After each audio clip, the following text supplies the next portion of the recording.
వికారాబాదులో పూడూరు దగ్గర నేవీ విభాగానికి సంబంధించిన భూముల కేటాయింపులో కూడా రాష్ట్ర ప్రభుత్వం సరైన నిర్ణయం తీసుకోకపోవడము, అదేవిధంగా చాంద్రాయణగుట్ట ప్రాంతంలో ఉన్న రక్షణ శాఖ ఆధీనంలో ఉన్న భూములను కూడా లీజ్ రెన్యువల్ చేయకుండా కేంద్ర ప్రభుత్వాన్ని రక్షణ శాఖని ఇబ్బంది పెట్టి ఈ సమస్యల్ని పరిష్కరించుకోకుండా జటిలం చేస్తున్నారని చెప్పి మంత్రులు నా దృష్టికి తీసుకురావడం జరిగింది.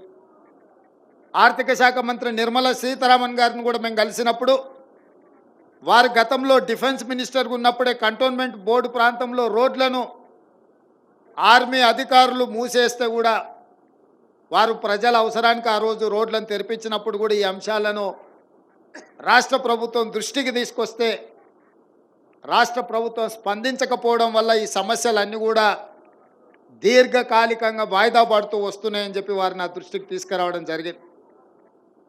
ప్రధానమంత్రి, రక్షణ శాఖ మంత్రి, అదేవిధంగా ఆర్థిక మంత్రి నిర్మలా సీతారామన్ గారితో కలిసి మాట్లాడిన తర్వాత ఈ పనుల సాధనలో రాష్ట్ర ప్రభుత్వ వైఫల్యం గతంలో కొట్టొచ్చినట్టుగా నా దృష్టికి వచ్చింది.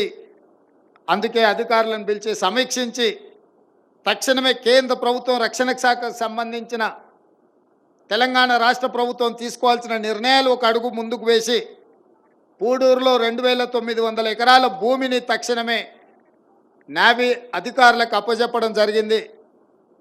అదేవిధంగా ఇమరత్ భూములను కూడా దాదాపుగా 2400 ఎకరాల భూములను కేంద్ర ప్రభుత్వానికి అప్పజెప్పి రక్షణ శాఖ అంటే దేశ భద్రతకు సంబంధించింది, రాజకీయాలకు తావు ఉండకూడదు, రాష్ట్ర కేంద్ర ప్రభుత్వాలు ఘర్షణాత్మకమైన వైఖరి అవలంబిస్తే చివరగా ప్రజలే నష్టపోతారు అని చెప్పి కేంద్ర ప్రభుత్వానికి సహకరించి దేశ రక్షణలో తెలంగాణ రాష్ట్ర ప్రభుత్వం ఎలాంటి రాజకీయాలకు తావు ఇవ్వదు అని చెప్పి మా ప్రభుత్వం నిర్ణయం తీసుకొని ఆ భూములను అప్పజెప్పడం జరిగింది. మొదటి అడుగు మేమేసి కేంద్ర ప్రభుత్వానికి సహకరించి కేంద్ర ప్రభుత్వాన్ని కూడా మాకు సహకరించండి, ఈ ఎలివేటర్ కారిడార్స్ కట్టకపోతే రంగారెడ్డి జిల్లాలో మేడ్చల్ కుత్బుల్లాపూర్ ప్రాంతం అభివృద్ధి ఆగిపోతుంది. ఈరోజు హైటెక్ సిటీ ప్రాంతంలోనో అంతర్జాతీయ ఎయిర్పోర్ట్ ప్రాంతంలోనో ఐటీ కంపెనీలు రావడం, అక్కడ భూముల విలువలు పెరగడం, అక్కడ భూముల విలువ 100 కోట్లకు చేరడం మనం కళ్ళతో చూసినాం. ఇవాళ మేడ్చల్ ప్రాంతం కూడా అభివృద్ధి చెందాలి అని అంటే ఈ ఎలివేట్ కారిడార్ పూర్తి కావాలి. తద్వారా ఆ ప్రాంతంలో కూడా అభివృద్ధి వస్తుంది, ఐటీ కంపెనీలు వస్తున్నాయి, భవిష్యత్తులో ఫార్మా కంపెనీలు కూడా పెట్టుబడులు పెట్టడానికి వస్తాయని ఆలోచనతోటి కేంద్ర ప్రభుత్వాన్ని సంప్రదించి ఈ భూముల సేకరణ కోసం వారికి విజ్ఞప్తి చేస్తే కేంద్ర ప్రభుత్వం కూడా తెలంగాణ రాష్ట్ర ప్రభుత్వానికి సహకరించడానికి ముందుకొచ్చి ఈ భూములను మనకు అప్పజెప్పడం జరిగింది. కేంద్ర ప్రభుత్వానికి తెలంగాణ రాష్ట్ర ప్రభుత్వం తరఫున ధన్యవాదాలు, కృతజ్ఞతలు నేను తెలియజేస్తున్నా.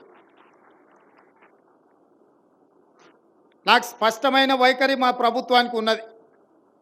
అభివృద్ధికి సంబంధించి, ప్రజా ప్రయోజనాలకు సంబంధించి ఎలాంటి భేషజాలకు తావు లేకుండా కేంద్ర ప్రభుత్వం సహకారం తీసుకొని ఎవరు ప్రధానమంత్రిగా ఉన్నా, ఎవరు రక్షణ శాఖ మంత్రిగా ఉన్నా, ఎవరు ఆర్థిక శాఖ మంత్రిగా ఉన్నా రాష్ట్ర ప్రయోజనాల కోసం వాళ్ళని కలిసి సంప్రదించి మన విజ్ఞప్తులు వారికి చేరవేసి ప్రభుత్వ సహకారం తీసుకుంటాము.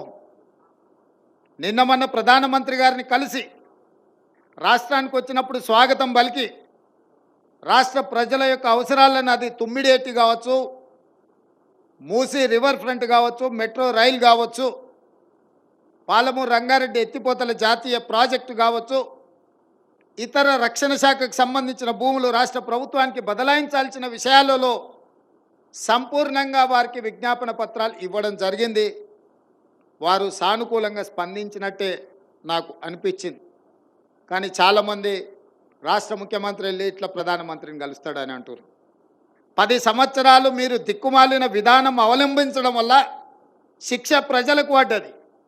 మీరు హ్యాపీగానే ఉన్నారు, మీరు ఫామ్ హౌజులు కట్టుకున్నారు, మీకేం ఇబ్బంది లేదు. కానీ ఉత్తర తెలంగాణ ముఖ్యంగా అభివృద్ధి చెందాలంటే ఈ ఎలివేటెడ్ కారిడార్లు, ఈ రోడ్లు అభివృద్ధి జరగాలి.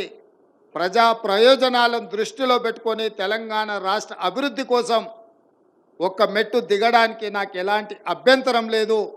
ఇందులో రాజకీయ ప్రయోజనం లేదు. రాష్ట్ర ప్రభుత్వం యొక్క ప్రతిష్ట పెరుగుతుంది. తెలంగాణ రాష్ట్రం అభివృద్ధి చెందుతుంది. అదేవిధంగా మిత్రుడు కోమటిరెడ్డి వెంకటరెడ్డి గారు నితిన్ గడ్కరీ గారిని మొన్న కలిసిన ప్రధానమంత్రి గారిని కూడా త్రిపుల్ రోడ్డులో 354 కిలోమీటర్లకు సంబంధించి 50% మంజూరైంది, మిగతా 50% కూడా మంజూరైతే మొత్తం తెలంగాణకు మణిహారంగా రీజనల్ రింగ్ రోడ్ అవుతుంది అని చెప్పి మిత్రుడు కోమటిరెడ్డి వెంకటరెడ్డి గారు ప్రధానమంత్రి గారికి నితిన్ గడ్కరీ గారికి కూడా విజ్ఞప్తి చేసిండ్రు. ఆ విషయంలో కూడా వారు సానుకూలంగా స్పందించారు. నేను ఒక్క మాట గుర్తు చేయదలుచుకున్నా. ఇవాళ హైదరాబాద్ నగరానికి అంతర్జాతీయ గుర్తింపు వచ్చింది అనంటే ఆనాడు యూపీఏ 1 యూపీఏ 2లో డాక్టర్ వైఎస్ రాజశేఖర రెడ్డి గారు ముఖ్యమంత్రిగా ఉన్నప్పుడు ఈ ఔటర్ రింగ్ రోడ్డు, అంతర్జాతీయ ఎయిర్పోర్టు, ఐటీ కంపెనీలను, ఫార్మా కంపెనీలను ఉధృతంగా ఈ రాష్ట్రంలో పెట్టుబడులు తీసుకొస్తేనే, అదేవిధంగా హైదరాబాదు నగరంలో నిర్మించిన మెట్రో రైలు ఆనాడు నిర్మించడం వల్లనే ఈ నగరానికి అంతర్జాతీయ స్థాయి వచ్చింది. ఆనాడు అంతర్జాతీయ స్థాయి కాంగ్రెస్ పార్టీ తీసుకొచ్చింది కాబట్టే ఈరోజు తెలంగాణ రాష్ట్ర ప్రభుత్వంలో ఉన్న ఆదాయం ఈ మహానగరం నుంచి 70% వస్తుంది అని అంటే దూరదృష్టితోని ఆనాడు కాంగ్రెస్ పార్టీ ఆనాటి ప్రభుత్వం తీసుకున్న నిర్ణయాల వల్ల. గత 10 సంవత్సరాలు బీఆర్ఎస్ అధికారంలో ఉన్నప్పుడు హైదరాబాదు నగరంలో ఏదైనా ఒకటి శాశ్వతమైన అభివృద్ధి చేసిండ్రా? మీరు ఒక్కసారి ఆలోచన చేయండి. ఈరోజు నగరానికి వచ్చిన ఐటీ కంపెనీలు కావచ్చు, హైటెక్ సిటీ కావచ్చు, అంతర్జాతీయ ఎయిర్పోర్ట్ కావచ్చు, ఔటర్ రింగ్ రోడ్ కావచ్చు, మెట్రో రైలు కావచ్చు, కృష్ణానది జలాలు కావచ్చు, గోదావరి జలాలు కావచ్చు, అదేవిధంగా వివిధ అభివృద్ధి కార్యక్రమాలు ఆనాడు కాంగ్రెస్ పార్టీ ఉన్నప్పుడే, చివరికి నక్లెస్ రోడ్ కావచ్చు, అప్పుడప్పుడు సెల్ఫీలు దిగి సెల్ఫ్ డబ్బాలు కొట్టుకుంటున్న కేటీఆర్ గారు దిగే శిల్పారామం కూడా ఆ రోజు కాంగ్రెస్ పార్టీ అభివృద్ధి చేసింది. ఈ నగరంలో ఏదైనా అభివృద్ధి జరిగింది అని అంటే కాంగ్రెస్ అధికారంలో ఉన్నప్పుడే జరిగింది. వారి 10 సంవత్సరాలలో ఏదైనా అభివృద్ధి జరిగిందా? శాశ్వతంగా ఈ నగరానికి ఏదైనా పెట్టుబడి తీసుకొచ్చిండ్రా అని నేను అడుగుతున్నా. మహా అంటే పబ్బులు వచ్చినాయి, నగరానికి గంజాయి వచ్చింది, డ్రగ్స్ వచ్చింది వాళ్ళు వచ్చిన తర్వాత. ఈ నగరంలో వాళ్ళు సాధించిన అభివృద్ధి గత 10 సంవత్సరాలలో ఏదైనా అంచనా వేస్తే గంజాయి వచ్చింది, డ్రగ్స్ వచ్చినాయి, పబ్బులు వచ్చినాయి. ఈ 3 పనులు తప్ప వాళ్ళ హయాంలో జరిగింది ఏం లేదు. అందుకే మేము వచ్చిన ఎంబడే రాష్ట్ర అభివృద్ధి కోసం అవసరమైన ప్రణాళికలన్నిటిని సిద్ధం చేసుకొని కేంద్ర ప్రభుత్వాన్ని, కేంద్ర మంత్రులను, ప్రధానమంత్రిని కలిసి రాష్ట్ర అభివృద్ధి కోసం మేము కృషి చేస్తున్నాం. ఆ కృషిలో భాగంగానే ఇవాళ 40 సంవత్సరాల ఆకాంక్ష ఉత్తర తెలంగాణ అభివృద్ధికి ముఖద్వారమైన ఈ ఎలివేటెడ్ కారిడార్స్ దాదాపుగా 2500 కోట్ల రూపాయలతోని 18.5 కిలోమీటర్లు 6 లేన్ రోడ్డు ఈరోజు మనం ప్రారంభించుకున్నాము. ఈ అభివృద్ధి ఉత్తర తెలంగాణ శాశ్వతమైన అభివృద్ధికి ఉపయోగపడుతుంది. అందుకే మా ప్రభుత్వం బేసజాలు లేకుండా కేంద్ర ప్రభుత్వంతో సంప్రదింపులు జరిపి ఇతర కార్యక్రమాలను కూడా మనము తీసుకొస్తున్నాము. భవిష్యత్తులో కూడా అభివృద్ధి కార్యక్రమాల కోసము కేంద్ర ప్రభుత్వాన్ని మేము అడుగుతూనే ఉంటాం, రాబట్టుకునే ఉంటాం.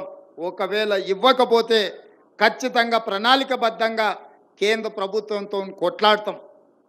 ఇందులో ఎలాంటి శశబిషలకు తావు లేదు. రాష్ట్ర ప్రయోజనాల కోసం అవసరమైతే ఎవరితోనైనా కొట్లాడే శక్తి మాకుంది. ఆ శక్తి మీరు ఇచ్చిండ్రు. ఆ శక్తిని దృష్టిలో పెట్టుకునే నగర అభివృద్ధికి మేము కృషి చేస్తాం. నగరాన్ని అభివృద్ధి పదం వైపు నడిపిస్తాం. హైదరాబాద్ నగరం అంటే అంతర్జాతీయ ప్రమాణాలతోనే అభివృద్ధి చేయాలన్న ప్రణాళికతోని ఫేజ్ 2 మెట్రో పనులను ఈరోజు దాదాపుగా 75 కిలోమీటర్ల ప్రారంభించడానికి 8 తారీఖు రోజు మనం శిలాఫలకం వేసుకుంటున్నాం.